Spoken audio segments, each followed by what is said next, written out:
अस्सलाम वालेकुम my YouTube family. आज मैं आपके साथ शेयर करूंगी खट्टी मीठी इमली की चटनी की रेसिपी। इसको आप चाट, दही बड़े और पकौड़ों के साथ एंजॉय कर सकते हैं। 250 ग्राम इमली लेकर 3 गिलास पानी में 1 घंटे के लिए भिगो दिया था। अगर आप जल्दी बनाना चाहते हो तो गर्म पानी में इमली को 5 से 10 मिनट के लिए भिगो सकते हैं।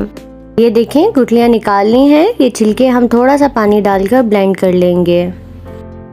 पैन में इमली का पानी ऐड करेंगे और जो हमने ब्लेंड किया है वो भी साथ ही ऐड कर देंगे। फ्लेम मीडियम रखेंगे। साथ ही इसमें ऐड करेंगे 1 कप चीनी,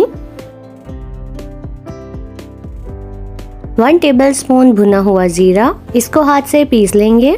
काला नमक 1/4 टीस्पून, अदरक पाउडर 1/2 टीस्पून, लाल मिर्च पाउडर 1/2 टीस्पून। अच्छी तरह मिक्स करेंगे। 5 मिनट तक मीडियम टू लो फ्लेम पर पकाएंगे और साथ साथ मिक्स करते रहेंगे। अगर अभी तक आपने मेरा चैनल सब्सक्राइब नहीं किया तो सब्सक्राइब कर लें और बेल आइकन का बटन प्रेस करना मत भूलिएगा। चटनी हमारी थिक होने लग गई है। जितनी थिकनेस आपको चाहिए हो उतना रखेंगे। मैंने ना बहुत थिक टेक्सचर रखा है ना बहुत पतला। अगर आपको टेक्सचर थिक लगे तो आप इसमें थोड़ा सा पानी ऐड कर सकते हैं। पानी ऐड करने के बाद 1 मिनट तक मजीद पकाएंगे।